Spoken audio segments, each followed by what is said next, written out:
all to 4th edition World Tea and Coffee Expo 2016, and as we all know that we are all together here to attend our first presentation of World Tea and Coffee Expo 2016, and it's been presented by Mr. R. Vishwanathan. I would request all of you all to give a big round of applause and welcome him on stage, because he has a lot of feathers in his cap, but I would just give a little brief about him. It's Mr. R. Vishwanathan is indirect expert with 40 years of experience in service tax, VAT, excise and customs. And today's topic of his presentation is GST aspects of tea and coffee. So let's have a look at it and let's enjoy the presentation and information given by Mr. R. Vishwanathan. I would request you, sir, to please come up here on stage and give us a lot of information about it, and I'm sure you all are going to have a wonderful time with him as well. Thank you. R. Vishwanathan, as introduced to all of you, I have been in this line for almost 40 years. But my major area of experience was not with reference to good coffee and tea. I have been a core engineering person, having worked in Larsen & Toubro for 35 years, handling the retired tax issues, which mainly concerned engineering goods and projects. And I have been a core central excise person, followed by service tax, VAT, customs and India's foreign trade policy. So as all of you know, the GST has become a reality. Till 6 months before, it did not seem that it would come into effect so early. In any case, I am sure with the government being so committed to bringing GST into effect, obviously we are going to have GST starting from 1st April 2017. Now every industry has been exploring and examining how the GST will impact them. Because in present day scenario, the industry has to cope with a number of lawmaking bodies, like lawmaking and administration bodies. Like starting with, if you are a manufacturer, you have to first comply with the requirements under the central excise law, and if you make a sale, you have to comply with the requirements under the state VAT law or interstate sales tax law. And then there are other compliances with respect to interstate movement of goods, entry tax, octroi, LBT, that kind of thing. So fortunately for us, from the next financial year, from 1st April 2017, we are going to have a tax regime which will do multiple taxation, which will have only one levy, which will be called the goods and services tax. Now, as all of you know, what does tea and coffee do? Whenever we are a little damp in spirits, it peps you up. Generally, it is known as the cup that cheers. Whenever you get bored or whenever you are not feeling active, the first thing that most of us do is to have a cup of tea. Or of course, by exception, people have coffee also. Both are energizing drinks. And fortunately for us, in today's context, they are available fairly, easily and at cheap cost. Even today, Indian Railways catering stalls sell tea. A cutting tea costs only 5 rupees. So we have to examine whether this coffee and tea, which are fairly affordable today, will become costly, and therefore it will become out of the reach of the common man. So there are two perspectives to the GST impact. One is the impact on the customer, the final end user customer or consumer, and another thing is on the industry itself. So let us examine what it is going to be, whether it is going to become dearer or whether it is going to, the present day scenario will continue.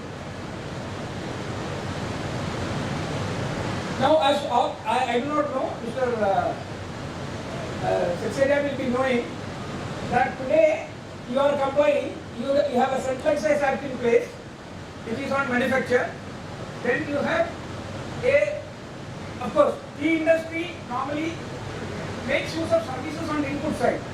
Obviously, there is no service tax on the output, unlike project industry. So, tea industry must be receiving lot of input services, which are covered by the presently called the Statutory Provisions of Finance Act, and of course, State Act for the particular state. These are the three acts which are today used to administer the levy of central excise, the state level VAT and the service tax, which will be replaced by these three major acts which are currently on, which are in force today, will be eventually substituted by what is called the Central Goods and Services Act 2016, the Integrated Goods and Services Act 2016, and of course the state level Goods and Services Act 2016. Sir, can I ask you, in West Bengal, there must be a state VAT on tea? Yeah, right. What is the percentage? 5%. So there are some states where there is no VAT also. So we come to that. So today, as we can understand, the primary product tea and coffee do not suffer any excise duty because they are not articles arising out of manufacture. They are plantation produced. So excise levy is implemented or is made effective only on manufactured goods. On the items, on the goods which are commodities, which are produced, there is no central excise duty. So let us see what is the scenario today. So I have drawn up this table, category of product, nature of the levies. So starting with, of course, this is the table for coffee. Anybody from coffee industry here?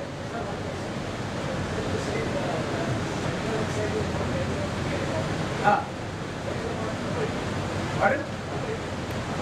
Herbal tea also, see, herbal tea also should not, according to me, on herbal tea also, Okay. so long as it is not, I will come to that, there are some types of tea and coffee on which excise duty is levied. Okay. That is instant premixes. Yes, sir. Teas that are extracted or like are extracted, there's some kind of processing involved. Does that come under the excise bracket or as a manufacturer? Extract would mean, see, if there is a blending, and if it is packaged, and if you would call it premix, the general terminology used in tea and coffee industry is called, like you have instant coffee. Instant coffee, on that excise duty is levied. Instant coffee is not tea in its natural form or coffee in its natural form. So if it's processed in terms of it's extracted into a final powder. Exactly. The powder per se itself is not excisable. Powder per se. So anything which is not instant, which is not a blend which is made to have instant coffee or tea, that is outside the excise permit. So I am referring to first thing. After this table is for coffee. Yeah, you are from some coffee industry. You are from the Indian Coffee Board. No. Okay. Cool. Okay. Yeah. Okay. Got it. So obviously, even roasting, curing, converting it into granule, etc., even that does not attract excise duty. I'm coming to that. What will happen in the GST regime? I'm coming to that. So, coffee beans, which are also known as seeds, roasted or otherwise, no excise duty. In many states, coffee is exempted from VAT also. There is no VAT, no? Acha. Okay, so in Karnataka, unfortunately, but in many states it is zero rated. I have put states like Assam as in soft state, West Bengal and Maharashtra, it ranges between 5 to 6%. In some states it is 5, some it is 5.5, and some states it is 6 also. Fortunately for us, there are no cesses. You may be knowing that many other items which are otherwise extracted from the earth, like crude oil. In crude oil, there is a cess levied by the federal government. Fortunately, there is no cess, central cess on any of this coffee. There was a cess levied. So Saksanya, on you had a West Bengal cess, no? In addition to that, sometime back, you had a cess, no? There's a cess on green leaf. So then it was cut down by the courts. No, actually the cess is there, but industry was doing badly. So at present it's kept in abeyance. In Assam, there is a cess on. No, but Assam cess was struck down by the High Court. I think it has been also upheld by the Supreme Court. So let us, for the purpose of this presentation program, let us assume that there is no cess. So all coffee products, barring instant coffee, premix, in premix coffee category, there are two categories. One is which is MRP based, where, see, as you know, somebody was expert in packaging here.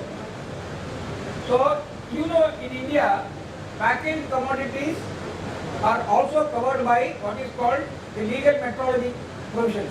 Under legal metrology provisions, if you pack anything, for certain categories of goods, you have to declare the maximum retail price. Because it is as you know, investors see in TVs, many advertisements are coming, Grahak Jago, where they say that you should not be charged more than what is the MRP printed on the packet. So, there are two categories on the instant coffee. One is the premix or instant coffee, which is not attracting maximum retail price under the legal metrology provision. There, today it is either 2% without input tax credit or 6% if you are availing input tax credit. And if it is MRP based, if you have to declare the MRP, then there is a special valuation method. MRP less, there is an abatement. On the balance value, you have to pay normal rate. So all of us are clear that there is no, generally on the primary product there is no excise duty, except when it is instant or premix. Then many states have VAT 0, except some states like Assam, Maharashtra, where the highest, in fact, the highest incidence of taxes in the tea and coffee industry today is the state level VAT, which I am told the tea board and the coffee board are trying to, take up the issue and make a representation with the government of India. Fortunately, there is no cess. More or less, the same situation prevails for tea also. Tea also, so long as it is a primary product and it is not instant. If it is not instant and premix, obviously no excise duty. As already indicated by him and Saab, that there is a state level VAT, which is the cause of concern. The major concern for tea and coffee industry today is that whether GST will be higher than 6%. We'll come to that. So the representation which should go from the industry should be that please keep it up to 6 only. Even if it is GST, no issue. I will come to that. Please keep it at 6% and don't bring any rate higher than 6%. Am I right? Are you all with me?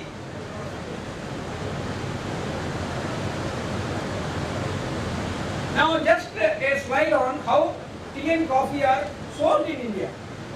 As you know, coffee and tea basically it is grown. They are plantation crops. As what your good name, sir? Mohammed. So as he has said, they are into plantation. So they grow the crop, coffee and tea, and then obviously for coffee there is no elaborate auction procedure. Is there an auction procedure? But I think not for that. So the auction procedure which is so widely practiced for tea is not available for coffee. Of course, even as he says, even if it is there, it is not very significant. So now the state government have been wanting to charge VAT on auction sale of tea also. Fortunately, you are concerned with auction. You may be taking an auction now. So the auction tea, fortunately there is a concession. In many states, there is a concession of 0.5% to 1%, which is a major incentive. And e-auctions are also held, which also enjoy the benefit of concession VAT.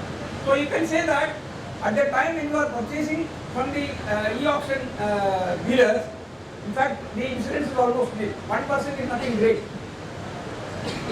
Auction e-auction is moved from the gardens. Now the major concern of the industry is that the auction tea and coffee, it is not processed further into marketable form in the particular state from where the e-auction is held.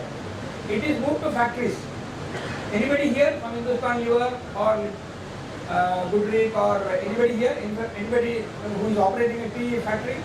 You are operating. So what do you do, sir? Do you have factories outside West Bengal? No, I take the tea back to my tea factory blended So you have a tea factory itself in Darjeeling. in Darjeeling and Perth.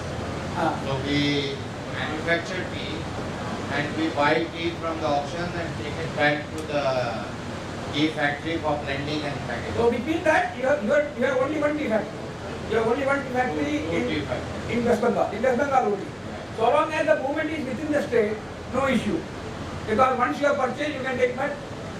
Even if we purchase in Assam auction, no issue. Okay, so Assam auction, so you purchase it in From the the auction, auction. and then you bring it to. Yeah.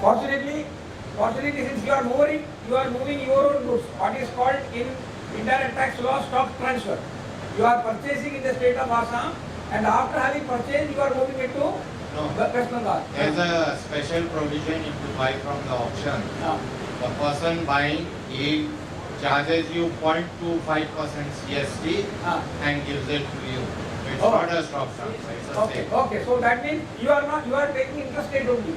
Yeah. It is an interstate transaction. Yeah. You are not taking delivery in the state of Assam. No. Fine. So then also 0.25% is nothing great.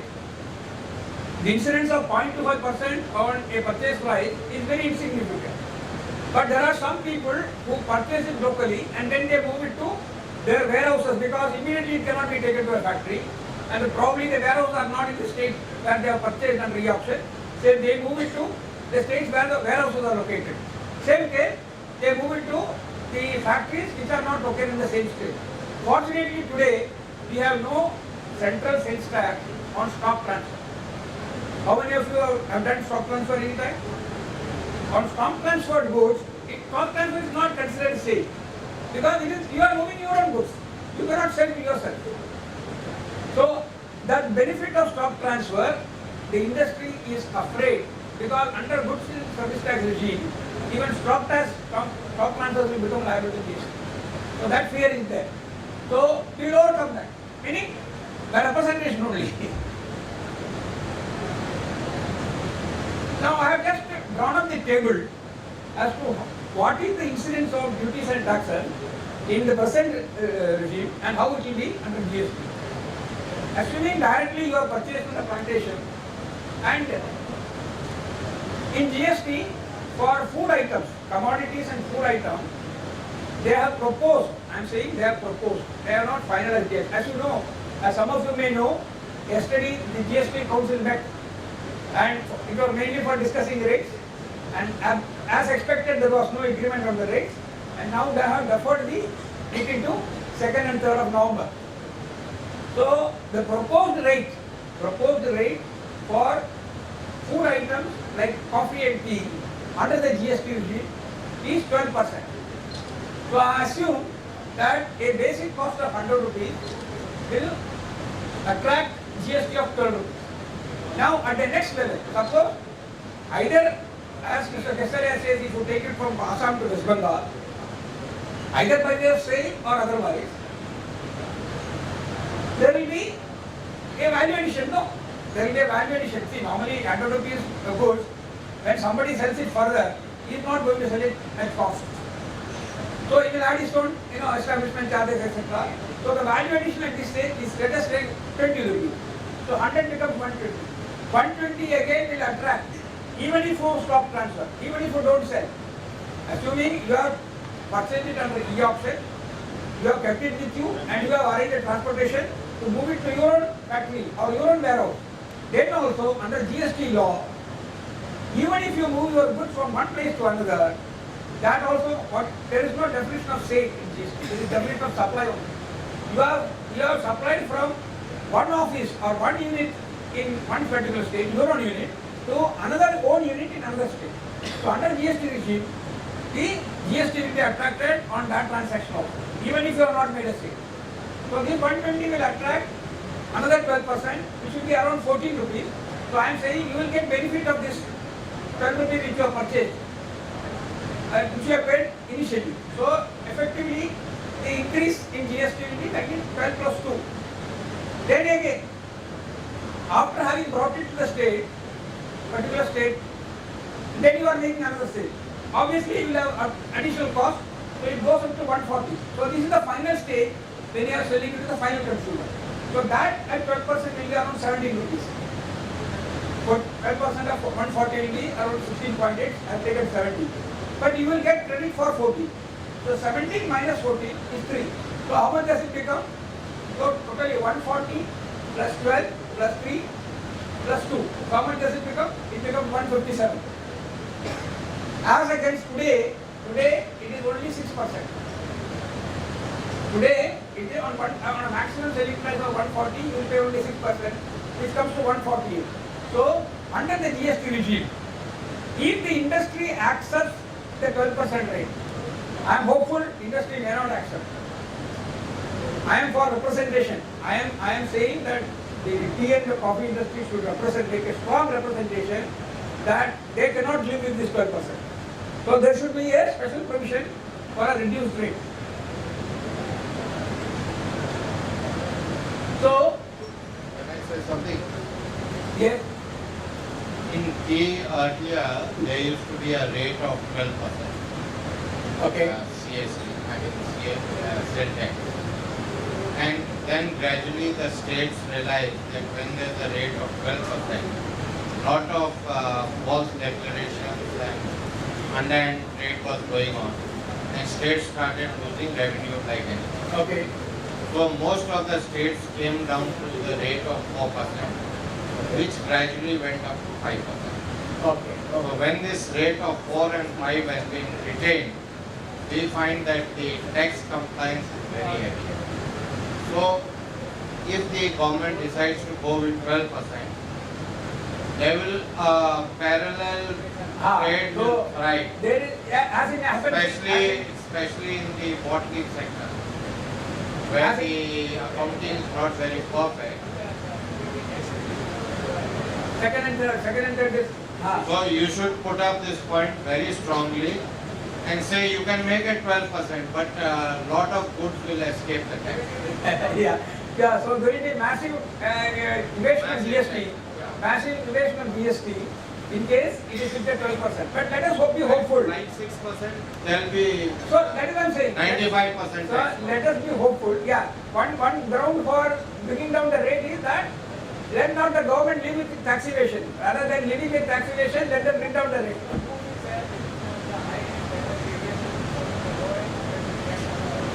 Now, okay, so that is. I'll just add one more thing. I'm a manufacturer and I also packet my teas and I'm selling in Uttar Pradesh. So my 25 kg bag, if I'm selling it at 160 rupees, it comes to around 4,000 rupees. That bag in the next step will sell at 4,025. That is the level of competition.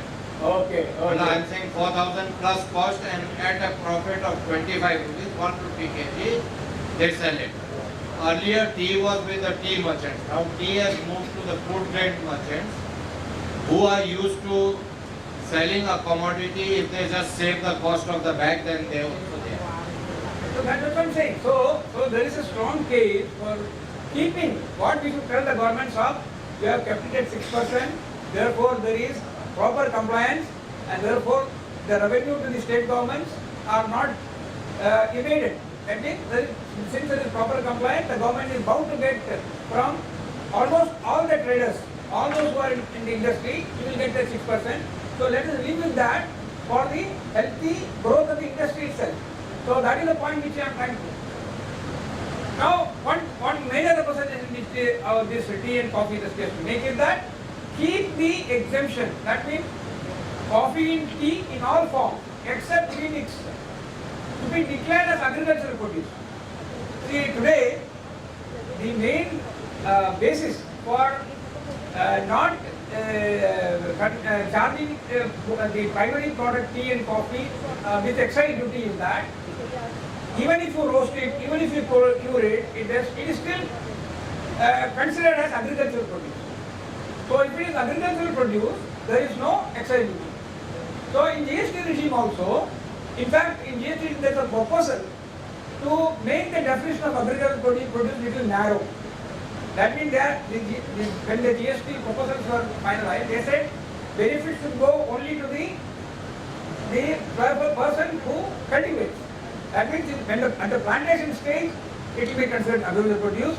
Further, if somebody blends or somebody does any process, any further processes, it may not get covered in agricultural produce. That is the doubt which has been created now.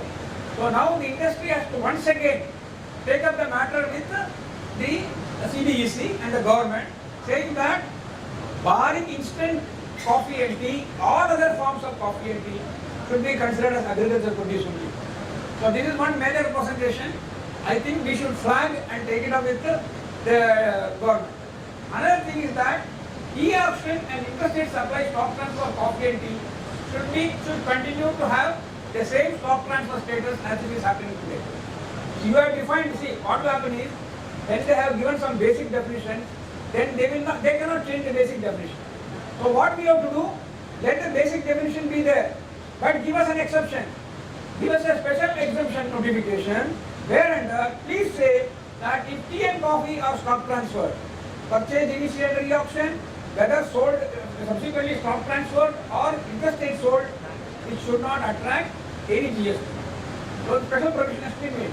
So one thing is, on agricultural produce, it should be still considered as agricultural produce only, so long as it is not instant coffee or ready-mix premix. So this is the case for strong representation by the industry. Now I have compiled some key statistics. How many of you export tea from India? Madam, what is the quantity you are buying from India of tea? What is the quantity on average monthly basis? Pardon?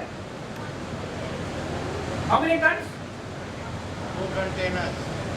1 container, acha. Per month, okay. Somebody else is also into exports, no? Somebody is into exports?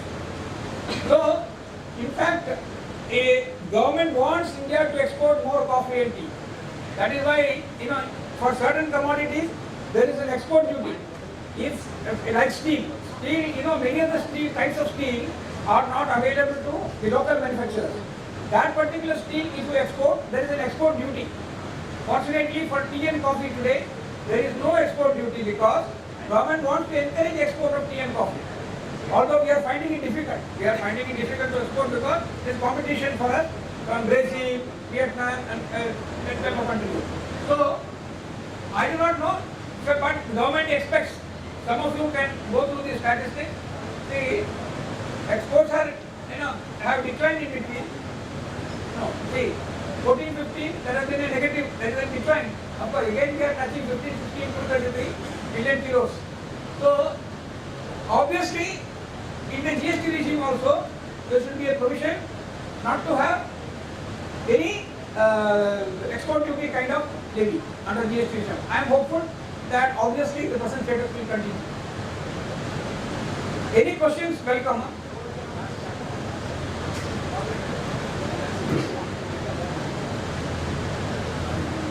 One is industry overview, GST impact, and competitiveness, cost competitiveness. See, cost competitiveness vis-a-vis foreign markets. I am told we are facing major challenge from Brazil and Vietnam. Brazil as far as coffee and Vietnam as far as tea is concerned. Am I right? Now, of course, I have explained to you. See, now the goods and service tax in simple terms means that there will be same rate of tax for goods as well as services. Of course, they are going to create slabs, but not slabs between goods and services. There will be 18%. See, the general, as all of you know, originally they were saying 18%. General rate would be 18%. There will be 4 slabs. 2% for precious metals, then there will be nobody said about 6% so far. 2%, 12%, 18%, 22%, now they are saying 26%. So, I am fairly expecting that 22% will get this slide. 22% itself, states are not agreed, that is why there was no agreement yesterday. So, states are pitching for either 24 or 26. Probably it has not been agreed upon. So I am hoping that finally it will settle down at 22%.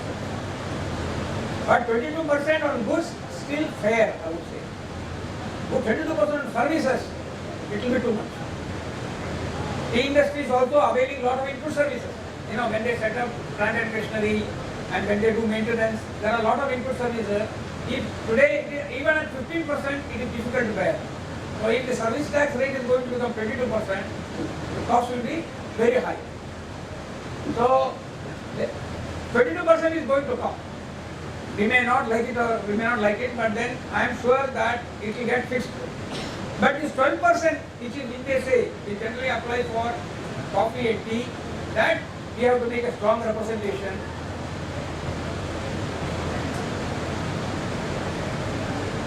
They have said this is a general, report given by the industry saying that increase in overall cost and inflationary impact. See, it is true that initially GST will bring into effect inflation. Because what will happen? So take for instance tea industry. Even if it is, I am proposing something. We'll come to that. Even if tea industry is given a concessional rate, if the input service cost becomes very high because of the 22% service tax, where will this cost go? This cost has to be absorbed, no? So obviously you have to increase the price of tea. If today you are selling at 100 rupees per kilo, if your input service cost becomes very high, you cannot absorb it with 100 rupees. So the cost or the price of tea or coffee will go up. So one is the input effect. Therefore, but it doesn't justify that you should charge tea also at 22%, output tea also at 22%. If you charge output tea also at 22%, then the increase will be phenomenal. Then customers will start resisting buying tea. If there is a situation, the tea industry may not grow or coffee industry may not grow. So that situation also should be avoided. Now, how many of you are concerned with import of coffee? See, we have some free trade agreements with some countries. In India, those who are growing coffee and tea, the major area of concern should be that no tea or coffee should be imported. Why? Because from countries with countries like Indonesia and Sri Lanka, we have free trade agreements. Under free trade agreement, you are giving them special status. There will be no import duty. If tea and coffee grown in Sri Lanka or some other country, cost-wise if it is cheaper, and if it is brought to India under the free trade agreement without any import duty, obviously Indian growers will suffer. So this has to be resisted. So of course the government is taking an overall review of the free trade agreements with several countries. So as part of the representation, the tea and coffee industry should also represent that under free trade agreement there should not be exemption from import duty. I do not know whether any of you got involved in this exercise, whether you have had competition from imported coffee and tea. So it should. Yeah, but free trade, globalization effect is okay, provided normal import duties are levied. Under free trade agreements, what happens? You don't impose any duties because it will come at cost. When it comes at cost, if he is going to sell at 80 rupees per kilo and your overall cost is 100 rupees per kilo and on 80 rupees no import duties are levied, then obviously 80 rupees is cheaper than.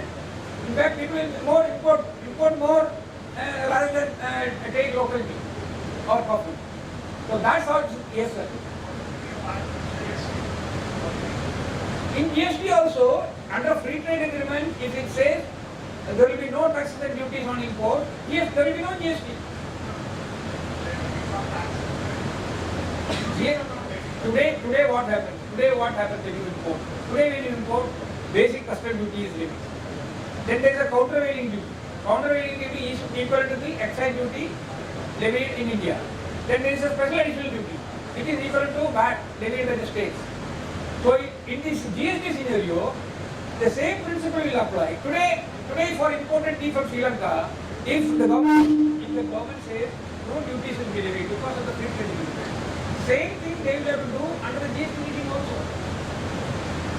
If they don't review the free trade agreements, which obviously free trade agreements also have a period.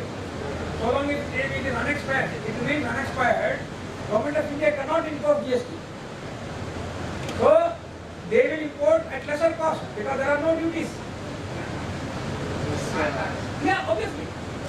See, today we are understanding duties only. So in the GST regime, it will be, in the GST imports will suffer what is called IGST, integrated GST. That is what they are saying. So if today's free trade agreement says no duties, going forward in the GST regime also, if the free trade agreement is remaining unexpired, there can be no GST. This Interstate goods also will suffer IGST. Yeah, even if you take from one depot to another depot, you will have to pay IGST. Yes, that is the difference between the GST and the present regime, present scenario. the Nepal tea coming in from Nepal, they are getting preferential treatment. Yes. So they are affecting the Darjeeling tea market as well as the CTC market. Yes. This is a classic case of FTA, that's under FTA.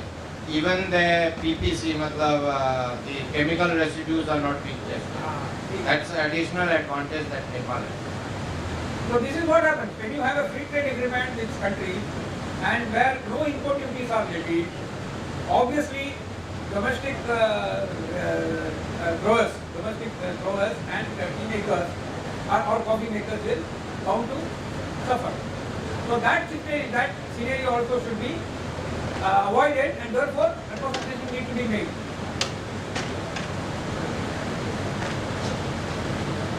Cost competitiveness. See, this is a fairly, I would say, subjective area. If you have to grow tea and coffee at less cost, obviously you have to consider what are the inputs going. See, it may so happen that many times for quality's sake, you cannot compromise on the inputs.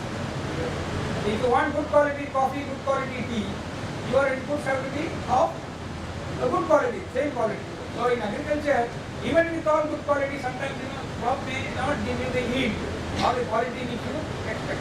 So these are, according to cost competitiveness, is basically a subjective area, and I would say that we should, if many countries, in India, of course, we have a strong agricultural research department, and we should regularly take coffee and tea growers to take inputs from them, whether there are new hybrid versions which will give more yield, better quality. So I think that is a technical and commercial area on which taxes do not have much impact. Taxes will have impact, I will come to that.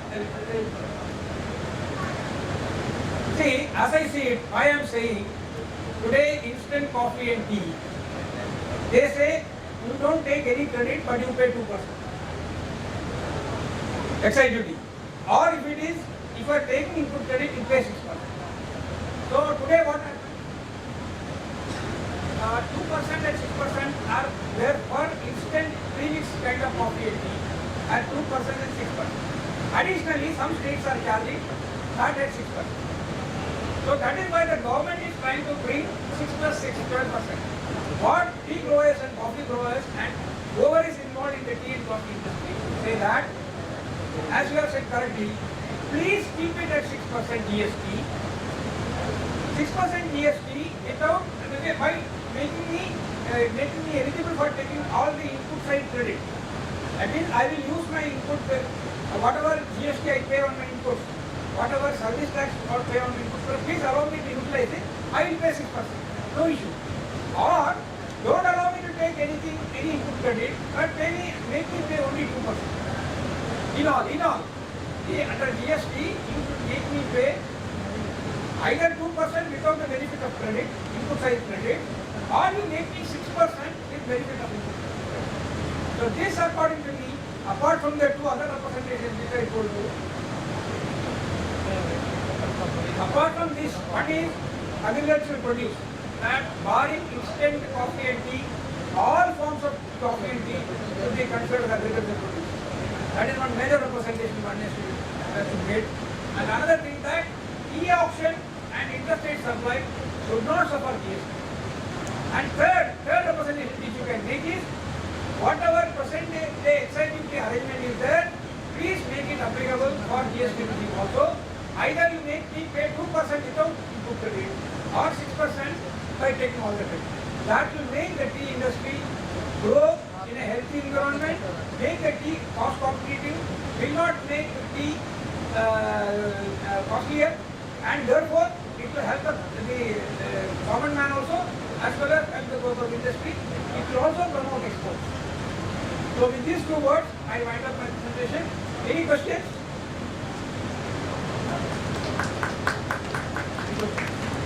Thank you. So much, sir. I hope everybody, actually got all the information about the service tax and import duties and everything which is important to deal into such a business. So I would request sir to please come up here on stage, and I would request Preeti ma'am to please felicitate Mr. R. Vishwanathan with a wonderful, cute little bouquet, and thank you so much, and a little gift, a gesture of thanks for you coming here and giving a special time at 4th World Tea and Coffee Expo 2016. Thank you so much, sir. Thank you, thank you.